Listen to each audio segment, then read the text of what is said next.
Hello and welcome to Atop the Fourth Wall, where bad comics burn. Patreon-sponsored review time again. Do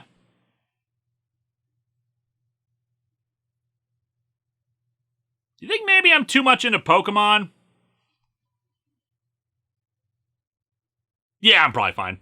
I've looked at various parts of the franchise, but this will be our first time actually visiting the Pokemon anime and all of its insanely long and continually disappointing moments. Yeah, we've all heard the same critiques of the show. Ash never wins the tournaments, Ash's character development tends to get reset, Ash Ketchum will never get past age 10. Remember, anytime you've heard about him not being 10, it was added by the dub. Even if an entire year has passed and they acknowledge that year of time, he's still 10.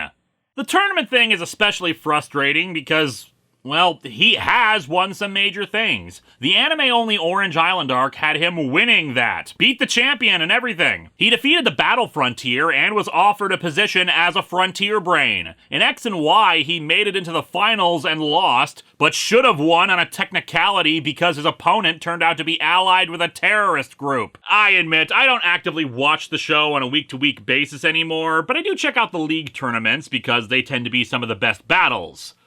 Most of the time, anyway. I will never forgive we couldn't think of any way for Ash to lose except by having some rando show up with a team of legendaries. But we're not talking about a tournament battle today. Today, the patron wanted me to look at an episode from Season 15, smack dab in the middle of the Black and White arc. Pokémon Black and White are from Generation 5, games that were essentially, what if Pokémon fought PETA? So there's a team of people whose entire goal is to separate humanity from Pokémon based on the old joke that the games are essentially about cockfighting or dogfighting. That they're just enslaving and hurting these innocent creatures that have power over space and time.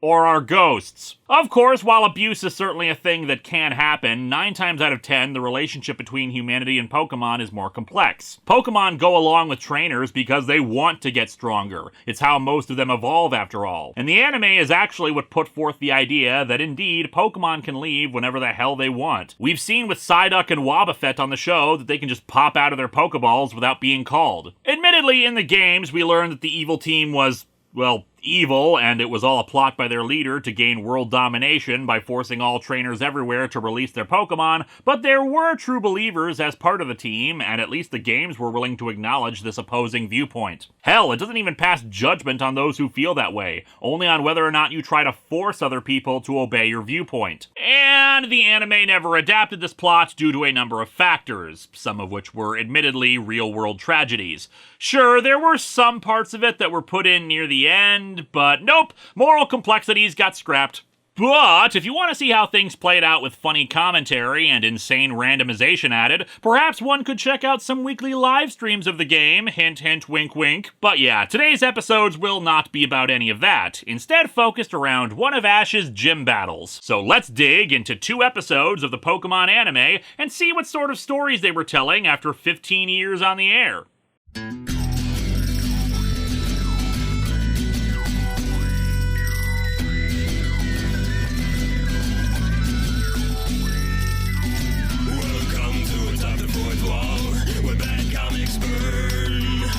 Linkara's gonna teach you all a lesson you won't learn.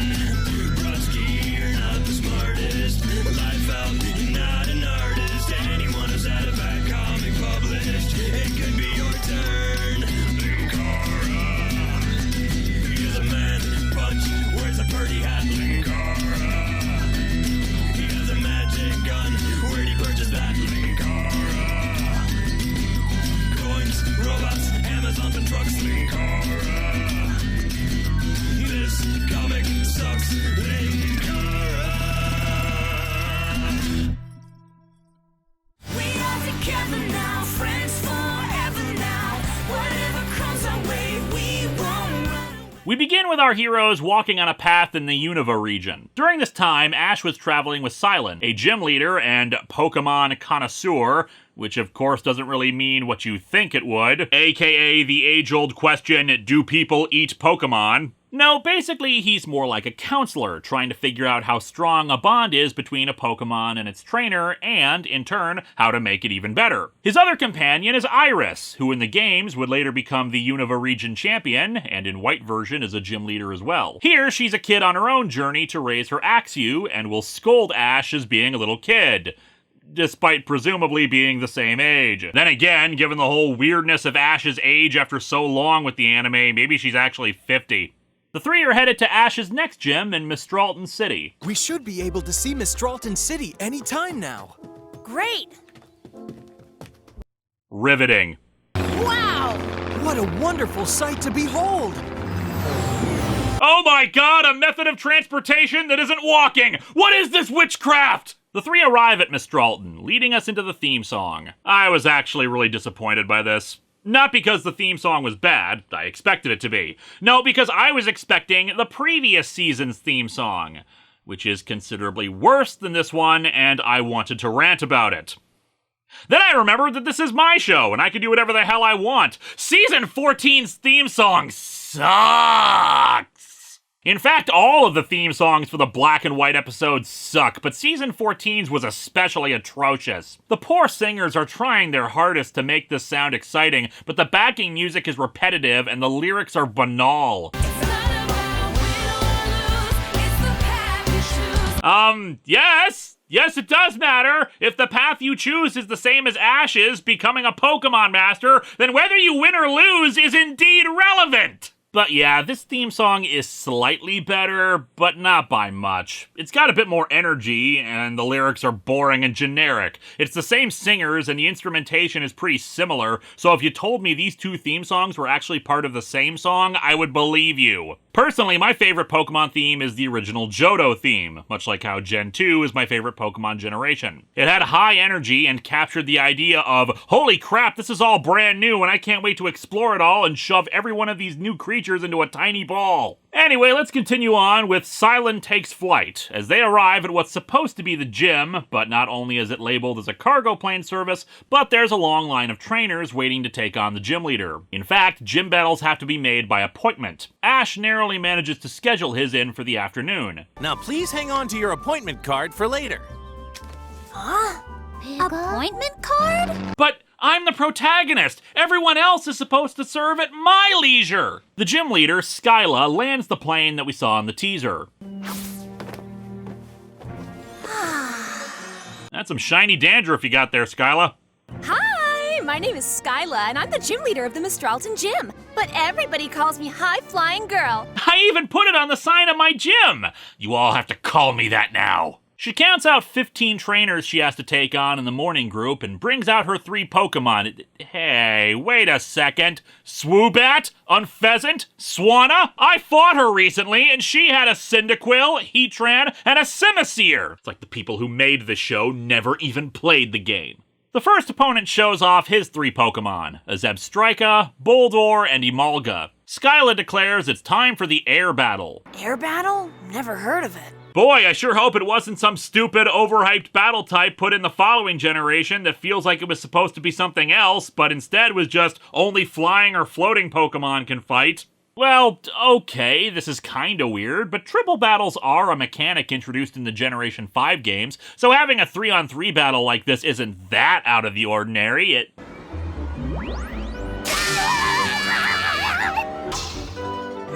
You showed great strength, so you win it. Or you could be really terrible at your job. That works too. Yeah, seriously, that's it. She declares the kid the winner and gives him the badge. I mean, that is an impressive job of laziness. But what do I know? Maybe she's just really tired from all those weights in her gloves. It proceeds like that, much to the shock of Ash and the others. The kid who won claims that Skyla is so powerful that she can predict how a battle will go just by looking at her opponent's Pokemon. Naturally, that is horse crap, and Silon, being a gym leader himself, takes exception to this and reports her to the League for gross misconduct. Oh, wait, no. I'm sorry. He and Ash confront her. She brushes them off because of how busy she is. Yeah, she's got a whole afternoon of her standing there using her imagination. She's booked solid. And she just takes off in her plane. Silon gets pissed. This has gotta stop now! Oh, I get it. This is the origin story of how she became a fire gym leader in the game. Still doesn't explain why her gym shoots you repeatedly out of a cannon. An old man approaches the group. Who are you? I happen to be Skyla's grandfather. I lost my nose in a plane crash. Her grandfather, named Miles, explains how he used to be the gym leader around here before he retired and started the cargo plane business. Skyla took over and became an infamously powerful gym leader, but her reputation attracted so many trainers that it left little time for her to pursue her flying hobby. As a result, she came up with the idiotic air battles thing to be more efficient with them. What gets me is that if she's legally allowed to get away with this, which there's no reason to say she isn't, after all, the Pokemon League apparently allows gym battles over an active volcano, hi Blaine! Why not just have actual scheduled battle slots? Like hour-long slots from 9 to 5, weekdays only. Sure, it restricts how many people can fight per day, but if people are that frustrated about the scheduling thing, they'll either move on and reduce the amount of opponents she has, or they'll stick to the system and she can keep doing her thing. Her solution is just dumb. Then again, And besides, sweaty battles are so yesterday. it doesn't seem like we're dealing with a brain trust here. Ash is determined to take her on in an actual battle, and Silon wants to put a stop to this, so when she lands again, he challenges her gym leader to gym leader. She asks the crowd if they'd be okay with changing the order. We'd love to see a battle between two gym leaders! Okay, now let's hear from more than just the two people who somehow are puppeteering the lip flaps of the rest of you. Like before, Skyla does the air battle thing and declares herself the winner, but Silon demands a real battle to prove what she's saying. She actually accepts it and the battle proceeds. It's pretty decent too, showcasing strategy and how even a bad type matchup can be turned around. Silon lectures her about the value of being a gym leader and that the badge is not just some cheap plastic token. It's a symbol of pride in the opponent for managing to best you, how skilled they really are. Doesn't all that talking make you tired? Yes, but I'm also an amazing windbag. Last year I spent 2.5 hours ranting about 48 issues of a comic while still suffering from a sore throat. Skyla starts to turn things around and, yeah! Why the sudden ass shot? Like, seriously, why did they angle the shot like that? Anyway, Skyla thinks this proves nothing. So you can't know the outcome without trying. I say not trying gives the same results. Except no, it didn't. In your little imaginary battle, none of your Pokemon fainted, and it was a different matchup each time. Hell, you don't even walk through with the other trainers how it's supposed to go down. You could be pulling these results out of your for some reason put in the middle of the camera shot ass. In the final battle, Skyla is triumphant and proclaims that she's still right. Oh no! Trying to infuse Skyla with the true flavor of a gym leader was my only reason for wanting to win! Oh, right, yeah. Silon's gym is also a restaurant, and that means his dialogue is peppered with food and cooking puns. And yes, that pun was deliberate. Honestly, it just makes me think he wants to cook and eat her. Skyla says she's tired and cancels the rest of the air battles for the day, but Ash is pissed and demands he fight her next, giving this argument about why air battles are bullcrap. Look, I gotta be honest. Your air battles are boring. Yeah, screw Silon's more logical point about the value of trying to help trainers who come to your gyms and get them ready for the league, or how tight matchups don't always mean a battle is gonna go a certain way. No. They're just not very entertaining. Miles insists that Skyla battle him. After looking at Ash's team, she's still convinced that she'd win, leading us into the second episode we'll be covering, an amazing aerial battle. The other trainers want to see the battle, even offering to give up their places for it, and Skyla finally accepts, though lays out how she's going to defeat each of the 3 Pokemon Ash has, scheduling it for the next day at noon. Now I think I'll get in a little flying time. Hey, did you know that Skyla is also the name of a birth control device? No joke or anything, I just found that out and had no other place to put it. Google is fun. The next day, the gym is crowded with people wanting to watch the battle. I'm pleased to introduce today's challenger. Meet Ash from Pallet Town. Oh hey, so Skyla's gym is still a lawsuit waiting to happen. Turns out she even has one of the cannons from the game, though in this case, she's the one who launches out of it, uses some glider wings, and then lands. The battle begins, and it's suitably impressive. Quick action, nice back and forth with minimal commentary. This is the kind of thing I wish was in the games. The ability to actively dodge attacks, turn opponents' attacks back on them. Well. only that stone edge wasn't partially deflected, the flavor of the entire battle could have changed. The flavor of the entire battle. Hey, Gordon Ramsay, what do you have to say about that? The flavor's gone. It looks like the remainder of a dog chew. Much like fight scenes in comics, I'm not really here to provide a play-by-play of the battles. It's why I haven't really been listing off every Pokemon that they use against each other. And the thing is, the episode lives up to its title. Most of it is a battle, and it looks great. There's not really much I can comment on. Except this. Thanks, Pansage. Swoobat, you were flying high. Take a nice rest, Unpheasant. I would say you've earned yourself a nice long rest. You did a great job. You were great. You did great. You rest right here. You were great, Swanna. Like, when did that start being a thing? I skipped around some episodes from Season 1 and then from the X and Y seasons. They didn't used to do that all the time, but it's persisted into recent stuff. Like, it's nice and all to see trainers respecting their Pokemon, but it kinda gets repetitive. And a little nonsensical when you realize the reason they just got recalled is because they're basically unconscious. Hey, bang up job of having your eyes turn into swirls. It's a great impression of that Super Mario Land 2 commercial. Anyway, the second battle involves Ash's Tranquil versus Skyla's Unpheasant. Tranquil is the middle form for Unpheasant, so it was kind of at a disadvantage and had to be recalled after taking some damage, letting Pikachu finish the job with Electro Ball. And that proves that electric-type moves are super effective against flying-type Pokemon. Was that in question? Skyla finishes off with her Swanna. Since Swanna's a water and flying type, an electric type like Pikachu's got a huge advantage. Just yesterday, Silon's electric type got its ass kicked by it, Iris. Wait a second. Is the reason why Ash doesn't age because they're actually all in some kind of time warp that makes them regress in age and they just forget stuff? Swanna vs. Pikachu should be done in one hit, but when Ash has Pikachu use Thunderbolt and Electro Ball on it, Swanna uses Aqua Ring, which blocks the two electric attacks. I wonder if Skyla planned this right from the start. Yeah, I guess she really can predict how a battle will go.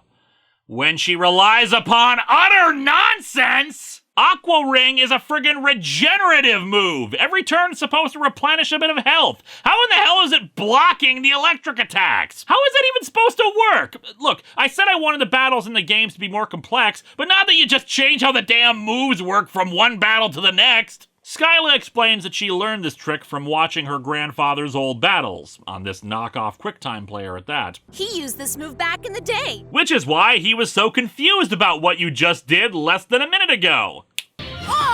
What happened? Again, I guess you will know if you're gonna win or lose if you just make up bullcrap all the time!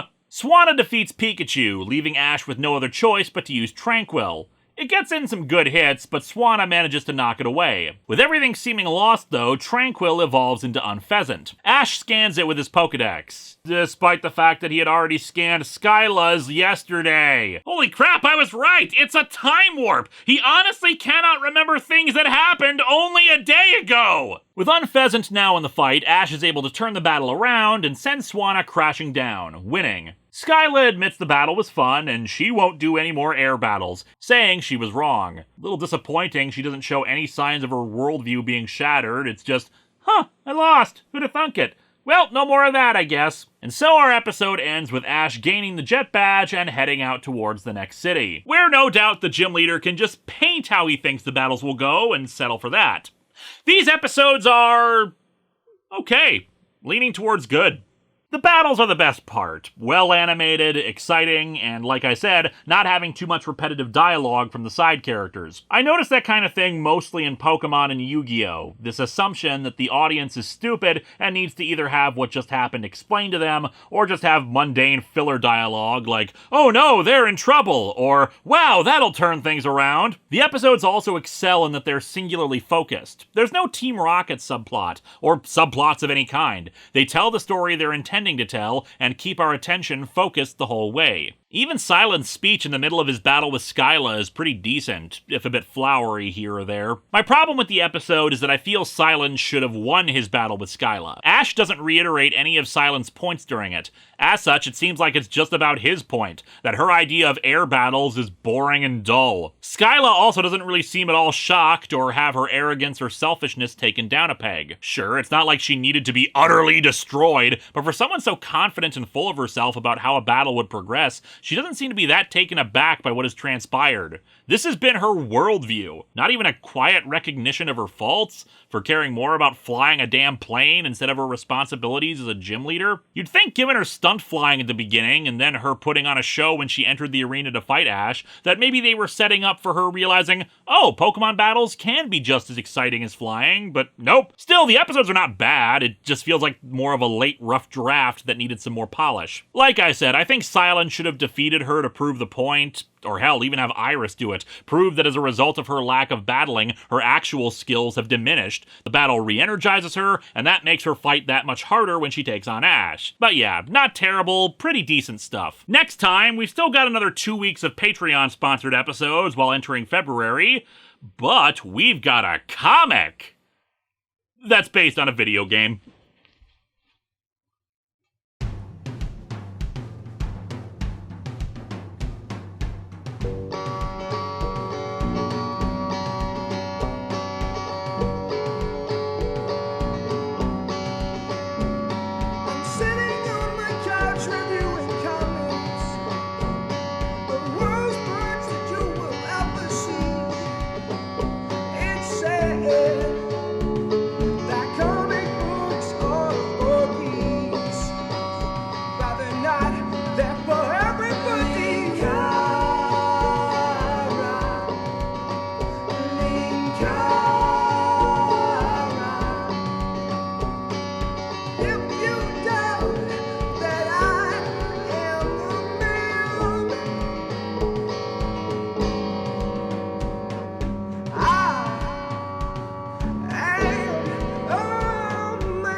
The taste of victory is always sweet. There's no seasoning on there whatsoever.